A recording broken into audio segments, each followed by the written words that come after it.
अच्छे लोगों की मृत्यु जल्दी क्यों हो जाती है? अच्छे लोगों के साथ बुरा क्यों होता है? ये सवाल सदियों से मानव मन को परेशान करते आए हैं। जब भी हम अपने आसपास किसी अच्छे इंसान को असमय खोते हैं, हमारे मन में यही प्रश्न उठता है कि ऐसा क्यों हुआ? अच्छे लोग अपने पाप का फल जल्दी ही काट लेते हैं।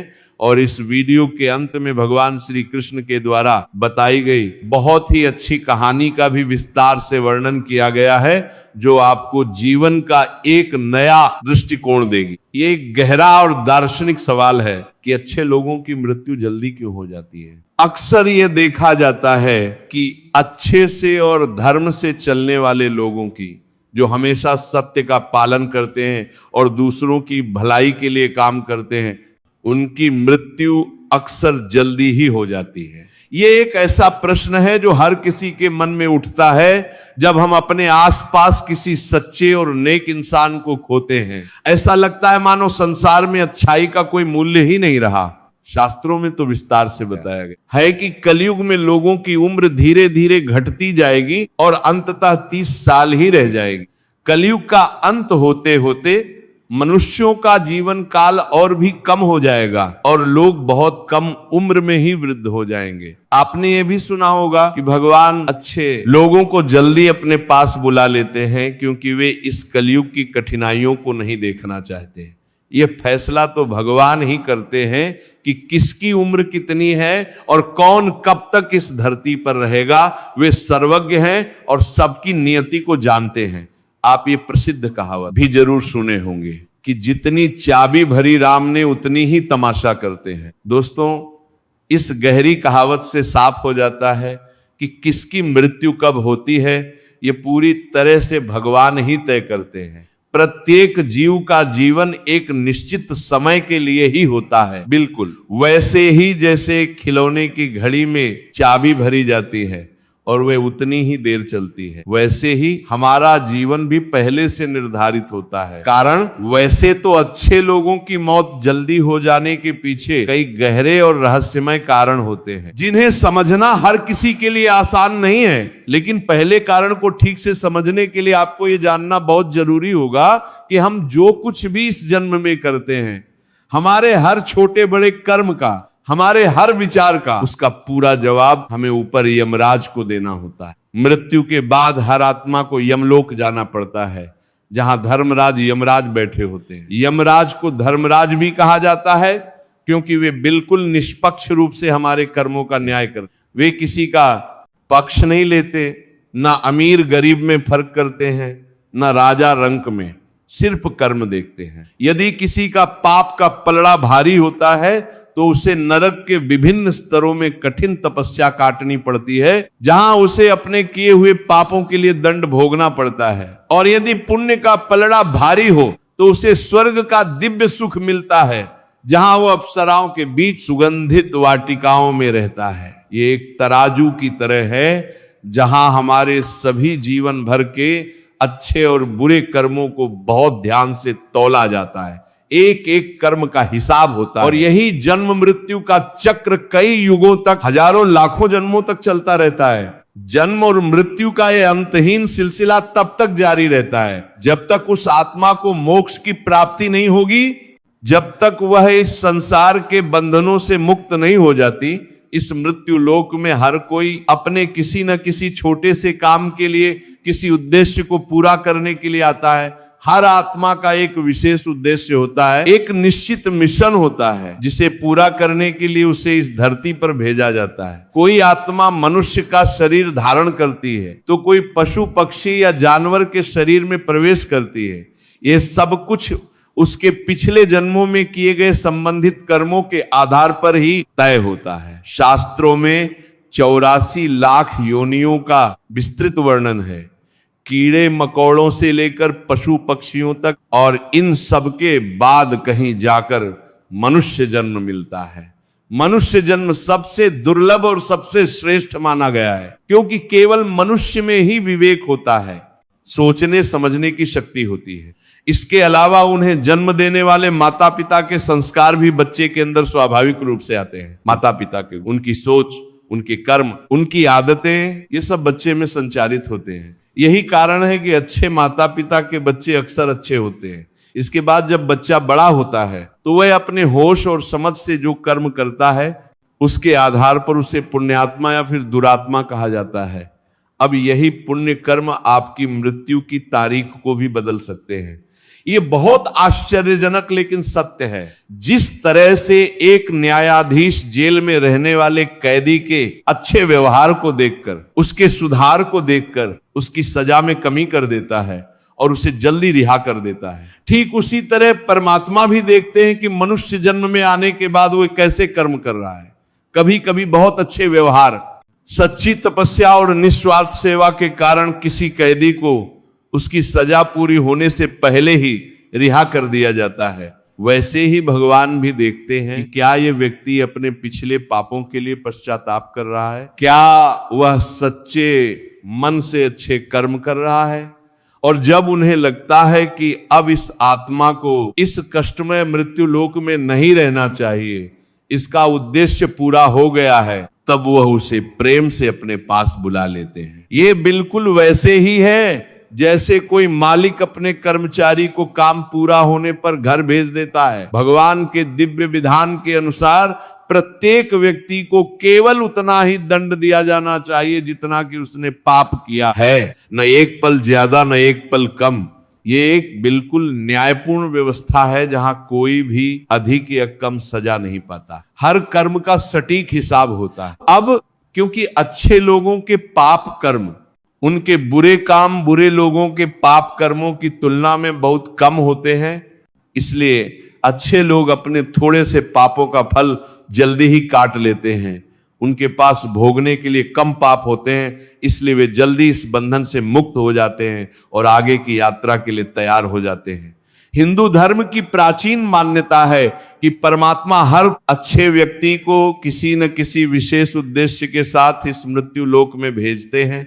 कभी किसी को समाज में ज्ञान का प्रकाश फैलाने के लिए भेजा जाता है, कभी किसी को समाज सुधार और लोगों को सही रास्ता दिखाने के लिए, कभी किसी को गरीबों और असहायों की सेवा करने के लिए, और कभी किसी को धर्म की रक्षा करने के लिए।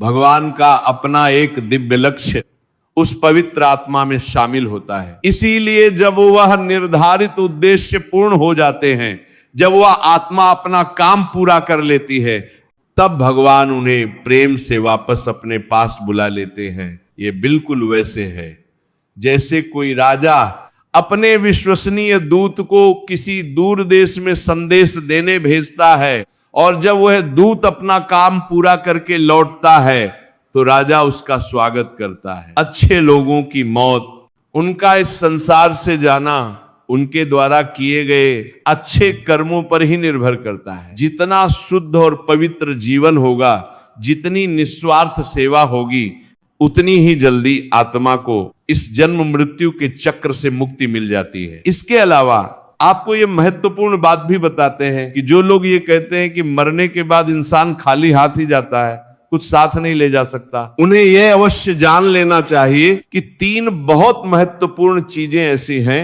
जो मरने के बाद भी आत्मा के साथ जाती हैं और अगले जन्म में भी उसके साथ रहती हैं। पहली चीज है विशिष्ट कर्म, यानी वे सभी कर्म जो आपने अपने जीवन में किए हैं, अच्छे या बुरे।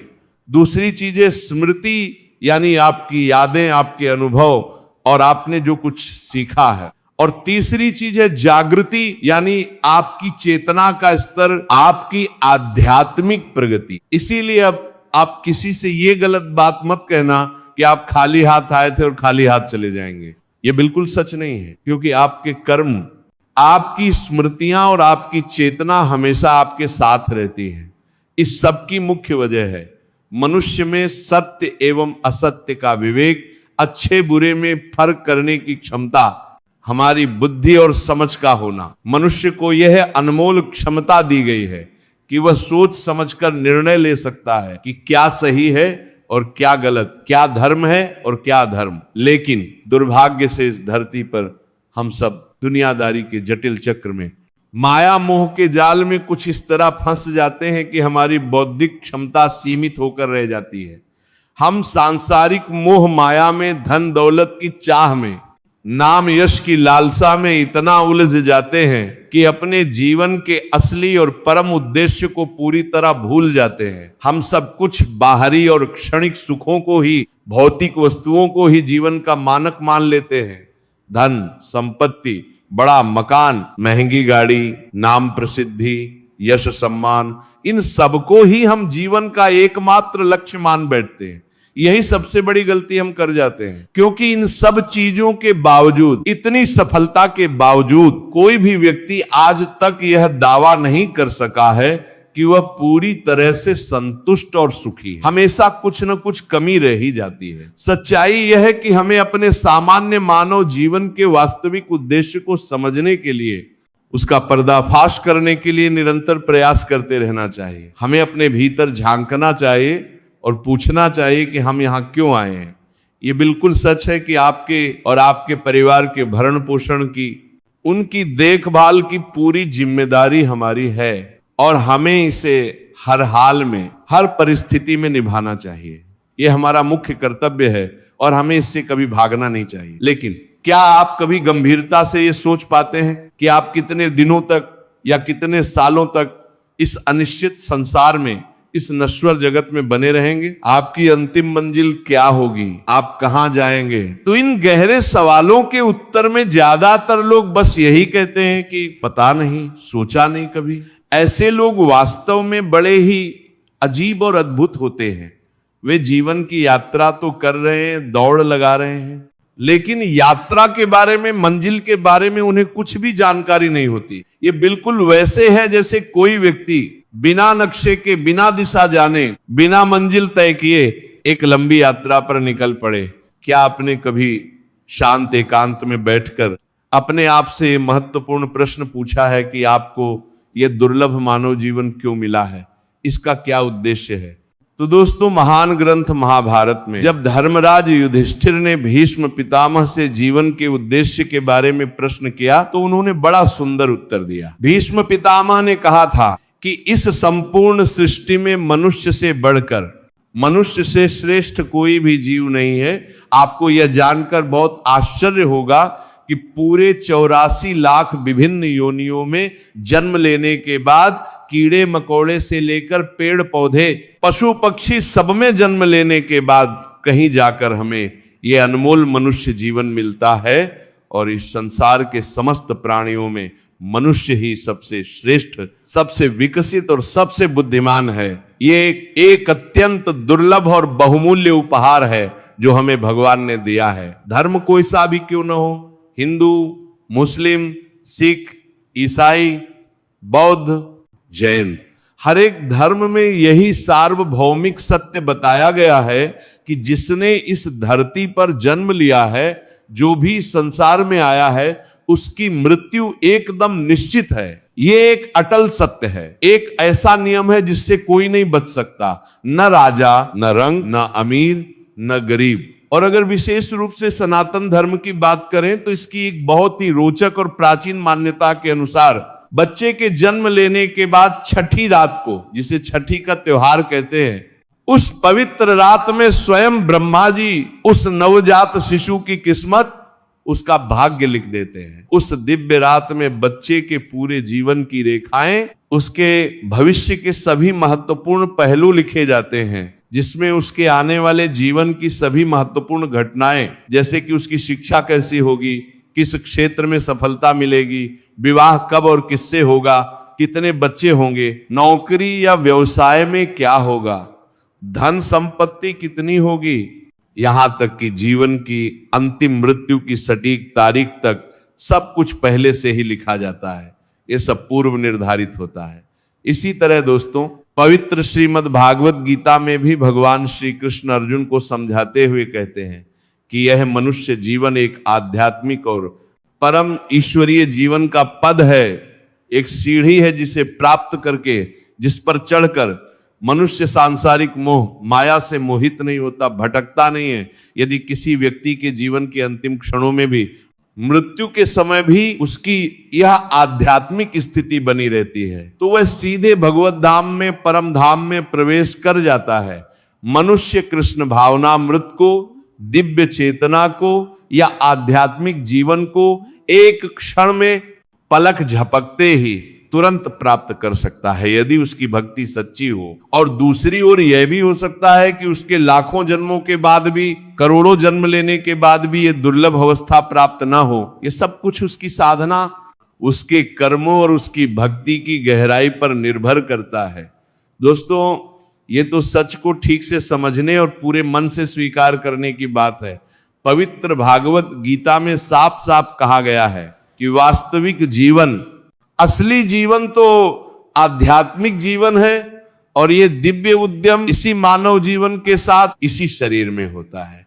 दोस्तों, इन सभी गहरी बातों से ये तो बिल्कुल स्पष्ट हो जाता है कि हम सभी लोग एक निश्चित और पूर्व निर्धारित समय के लिए ही इस पृथ्वी पर आते हैं और कुछ विशेष, कुछ महत्वपूर्ण कर्मों को करने के लिए, किसी उद्देश्य को पूरा करने के लिए ही आते हैं।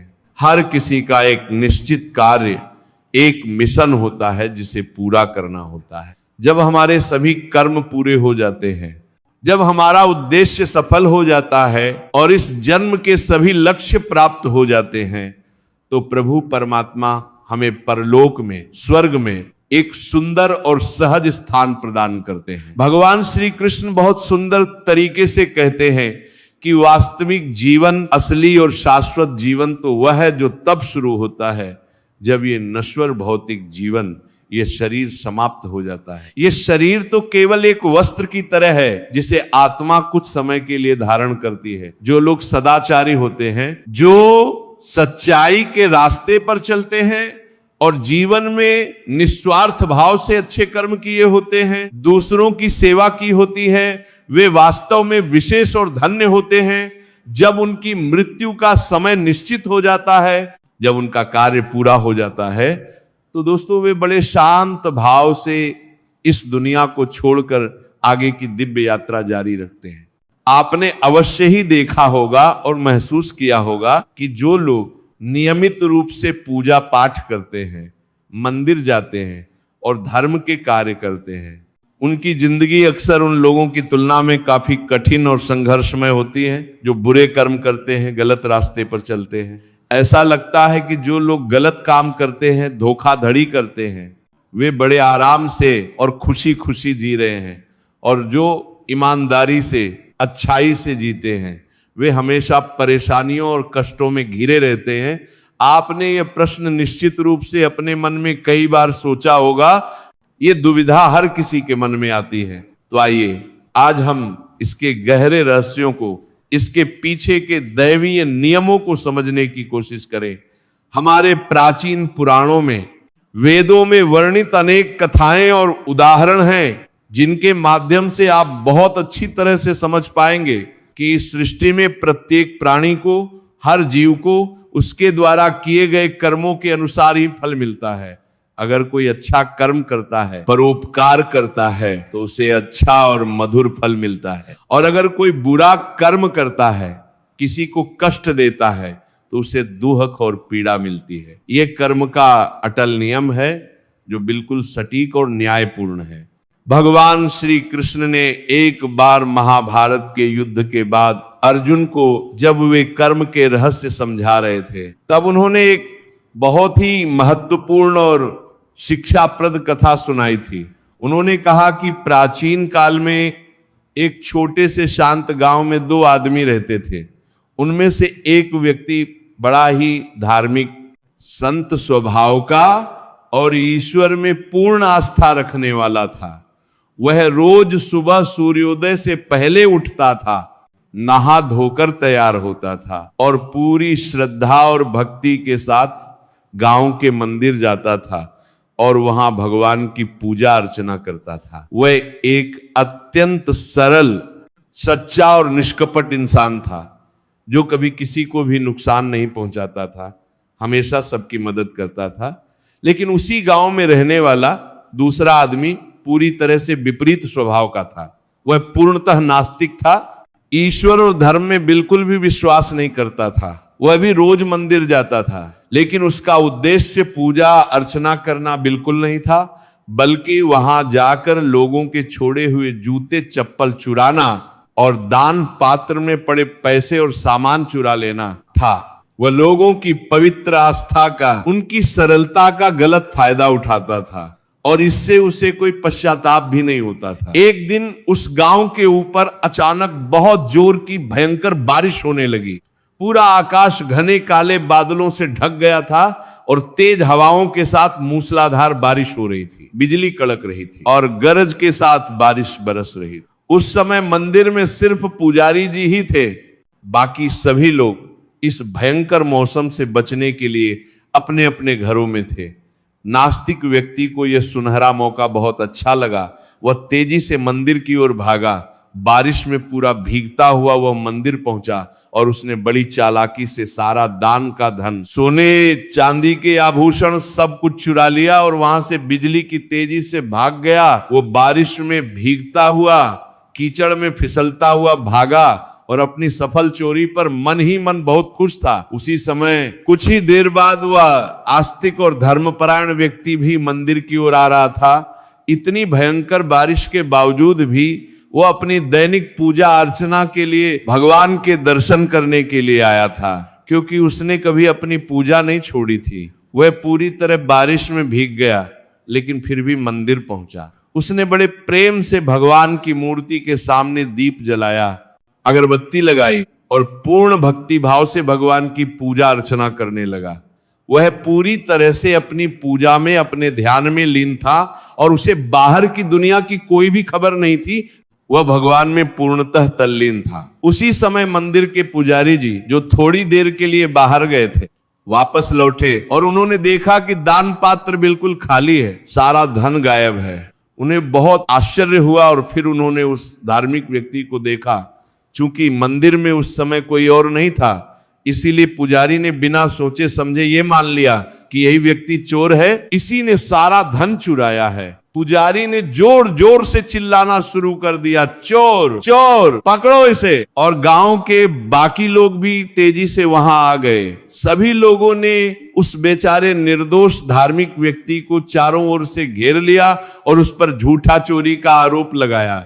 बेचारा आस्तिक व्यक्ति रो रो कर हाथ जोड़कर अपनी सफाई देता रहा, भगवान की कसम खाता रहा कि उसने कुछ नहीं किया। लेकिन क्रोध में आए लोगों ने उसकी एक भी बात नहीं सुनी। उन्होंने उसे बुरी तरह से पीटा, लात घूंसों से मारा और उसका बहुत अपमान किया। वह बेचारा रोता हुआ, दुखी और टूटा हुआ, अपमानित होकर मंदिर से बाहर निकला। तेज बारिश में भीगता हुआ, रोता हुआ वह घर की ओर चल पड़ा। उसे बहुत दुख हो रहा था कि उसने कभी किसी का बुरा नहीं किया, फिर भी उसके साथ ऐसा अन्याय हुआ। रास्ते में अंधेरे में उसे एक बड़ा पत्थर दिखाई नहीं दिया और वह जोर से उससे टकराया। उसकी टक्कर इतनी जोरदार थी कि वह बुरी तरह घायल हो गया। उसका सिर फट गया, माथे से खून की धारा बहने लगी और वह दर्द से कराहता हुआ जमीन पर गिर पड़ा। वह वहीं बेहोश होकर पड़ा रहा। उसी समय संयोग से उसे वह व्यक्ति मिला जिसने वास्तव में मंदिर में चोरी की थी। वह नास्तिक व्यक्ति उधर से गुजर रहा था। उसने घायल आस्तिक व्यक्ति को देखा और मन ही मन बहुत खुश हुआ। उसे बड़ा मजा आया कि उसकी जगह किसी और को सजा मिल गई, वह तो बच गया। शास्त्रों में लिखा है कि करोड़ों कल्प बीत जाने पर भी, युगों युगों तक समय बीत जाने पर भी पाप कर्म का बिना भोगे, बिना उसका फल मिले नाश नहीं होता। पाप कभी खत्म नहीं होता। जब तक उसका फल न मिल जाए, कुछ समय बाद, कुछ वर्षों बाद दोनों व्यक्तियों की अपने अपने समय पर मृत्यु हो गई। आस्तिक व्यक्ति की मृत्यु उसी गंभीर चोट के कारण हो गई जो उसे उस रात पत्थर से लगी थी। जब दोनों की आत्माएं यमलोक पहुंची, धर्मराज यमराज के सामने पेश हुई, तो आस्तिक व्यक्ति ने बड़े दुख और पीड़ा के साथ यमराज से पूछा कि उसके साथ ऐसा घोर अन्याय क्यों हुआ। उसने तो अपने पूरे जीवन में कभी किसी का बुरा नहीं किया था, कभी किसी को धोखा नहीं दिया, हमेशा सच बोला, फिर भी उसे झूठा आरोप लगा, अपमान झेलना पड़ा और इतनी भयंकर पीड़ा सहनी पड़ी। यमराज धर्मराज ने, जो सभी के कर्मों को जानते हैं, बड़े प्रेम और धैर्य से उसे समझाया। उन्होंने कहा, हे पुत्र, तुम्हें पता नहीं, लेकिन जिस दिन तुम पर झूठा आरोप लगाया गया था, जिस दिन तुम्हें पीटा गया था, उस दिन वास्तव में तुम्हारी जीवन लीला समाप्त होनी थी। तुम्हारे भाग्य में, तुम्हारी किस्मत में उस दिन मृत्यु लिखी थी। तुम्हारा अंतिम दिन था वह, लेकिन तुम्हारे द्वारा पूरे जीवन भर में किए गए असंख्य अच्छे कर्मों के कारण, तुम्हारी सच्ची भक्ति और निष्ठा के कारण, तुम्हारी निस्वार्थ सेवा के कारण तुम उस दिन मृत्यु से बच गए। तुम्हें केवल एक चोट लगी, थोड़ा दुख हुआ, जबकि तुम्हारी मृत्यु होनी थी। तुम्हारे पुण्य कर्मों की शक्ति ने तुम्हारी रक्षा की और तुम्हें बचा लिया। यमराज ने आगे समझाते हुए कहा, दूसरी ओर उस नास्तिक पापी व्यक्ति के भाग्य में मूल रूप से एक महान और शक्तिशाली राजा बनना लिखा था। उसे एक विशाल राज्य का स्वामी बनना था, भव्य महलों में रहना था, हजारों सेवक उसकी सेवा करते, वह ऐश्वर्य और वैभव में जीता। लेकिन उसके द्वारा किए गए सारे पाप कर्मों के कारण, चोरी, धोखाधड़ी और बुरे कामों के कारण उसका पूरा भाग्य ही बदल गया, नष्ट हो गया। उसके पाप इतने भारी थे कि उसकी पूरी किस्मत ही पलट गई और वह सिर्फ एक मामूली चोर बनकर रह गया। दूसरी ओर हमारे प्राचीन शास्त्रों में यह भी बहुत स्पष्ट रूप से बताया गया है कि करोड़ों कल्प बीत जाने पर भी, चाहे कितना भी लंबा समय क्यों न बीत जाए, पाप कर्म का बिना भोगे, बिना उसका फल मिले कभी नाश नहीं होता। पाप कभी अपने आप खत्म नहीं होता। इसलिए जो व्यक्ति पाप करता है वो हो सकता है कि आज बहुत खुश हो, आज उसे लगे कि वो बच गया, उसे कोई सजा नहीं मिली, लेकिन यह केवल एक भ्रम है। उसे अपने किए हुए पाप का फल कभी न कभी, किसी न किसी जन्म में अवश्य ही भोगना पड़ेगा। पाप कभी छूटता नहीं है, यह नियम अटल है। इसी संदर्भ में एक और बहुत ही रोचक और शिक्षाप्रद कहानी है जो हमें कर्म के गूढ़ रहस्य को समझने में मदद करती है। कई वर्ष पहले की बात है, एक बहुत ही ज्यादा पापी और दुराचारी व्यक्ति था।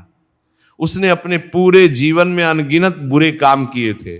झूठ बोलना उसकी आदत थी, धोखा देना उसका काम था, लोगों को ठगना उसका व्यवसाय था। एक दिन वह एक सुनसान रास्ते से जा रहा था। अचानक उसकी नजर जमीन पर पड़े हुए बहुत सारे सोने पर पड़ी। वहां ढेर सारा सोना पड़ा हुआ था। वह अपनी किस्मत पर खुशी से पागल हो गया। उसने तुरंत सारा सोना उठा लिया और आगे बढ़ गया। रास्ते में कुछ लोगों ने उसे देखा और आपस में कहने लगे, देखो कितना भाग्यशाली है ये आदमी, कितना खुशनसीब है। उसी रास्ते से कुछ ही देर बाद एक बहुत ही अच्छा धर्मपरायण और सदाचारी व्यक्ति जा रहा था। वो हमेशा दूसरों की सहायता करता था, गरीबों को दान देता था, सदा सत्य बोलता था और धर्म के मार्ग पर चलता था। जब वह उसी रास्ते से गुजर रहा था तो अचानक उसके पैर में एक बड़ा और तीखा कांटा बहुत गहराई से लग गया। वह दर्द से जोर से चिल्लाया और असहनीय पीड़ा के कारण जमीन पर गिर पड़ा। उसे बहुत तेज दर्द हो रहा था और खून भी निकल रहा था। वहां खड़े कुछ लोगों ने यह देखा और उन्हें बहुत आश्चर्य हुआ। वे आपस में कहने लगे, यह तो बहुत बड़ा अन्याय हो रहा है। एक पापी को सोना मिल रहा है और एक धर्मात्मा व्यक्ति को कांटा लग रहा है। फिर कुछ चिंतित लोग दोनों आदमियों को लेकर गांव के एक बहुत ही ज्ञानी और अनुभवी पंडित के पास गए। पंडित जी ने बड़े ध्यान से दोनों की जन्म कुंडली देखी, उनके पिछले कर्मों का गहन विश्लेषण किया और फिर सबको विस्तार से समझाया। पंडित जी ने कहा, सुनो, वह जो पापी व्यक्ति है जिसे सोना मिला, उसके भाग्य में वास्तव में एक महान चक्रवर्ती राजा बनना लिखा था। उसे पूरे विशाल साम्राज्य पर राज करना था। हजारों सैनिक और लाखों प्रजा उसकी होती, असीम धन संपदा उसके पास होती। लेकिन उसके द्वारा किए गए अनगिनत पापों के कारण, हर दिन किए गए बुरे कर्मों के कारण उसका सारा भाग्य नष्ट हो गया, पूरी तरह बदल गया। अब राजा बनने की जगह उसे केवल ये थोड़ा सा सोना ही मिल पाया है। उसकी किस्मत इतनी खराब हो गई। दूसरी ओर पंडित जी ने आगे समझाया, इस धर्मात्मा व्यक्ति के जीवन का आज वास्तव में आखिरी दिन था। आज इसकी मृत्यु होनी थी। यह भयंकर दुर्घटना में मरने वाला था, लेकिन इसके द्वारा पूरे जीवन में किए गए असंख्य अच्छे कर्मों के कारण इसकी सच्ची भक्ति और निस्वार्थ सेवा के कारण इसे केवल एक कांटा ही लगा और ये बच गया, मृत्यु टल गई और इसे नया जीवन, एक और मौका मिल गया। इसके पुण्य कर्मों ने इसकी रक्षा की। यह सुनकर सभी लोग आश्चर्यचकित रह गए और उन्हें कर्म के रहस्य की समझ आई। दोस्तों, वीडियो के अंत में आप सभी दर्शकों से विनम्र निवेदन और अनुरोध है कि अगर आपको ये वीडियो जरा सा भी अच्छा लगा हो, अगर इससे आपको कुछ नया ज्ञान मिला हो, कुछ सीखने को मिला हो, तो कृपया मेरे चैनल को सब्सक्राइब अवश्य करें। वीडियो को एक लाइक करके कमेंट में जय श्री कृष्णा जरूर लिखें। आपका प्यार, आपका आशीर्वाद और आपका सहयोग ही हमारी सबसे बड़ी प्रेरणा और शक्ति है। मिलते हैं जल्द ही एक नई रोचक और ज्ञानवर्धक वीडियो के साथ। धन्यवाद। हर हर महादेव। जय श्री कृष्णा।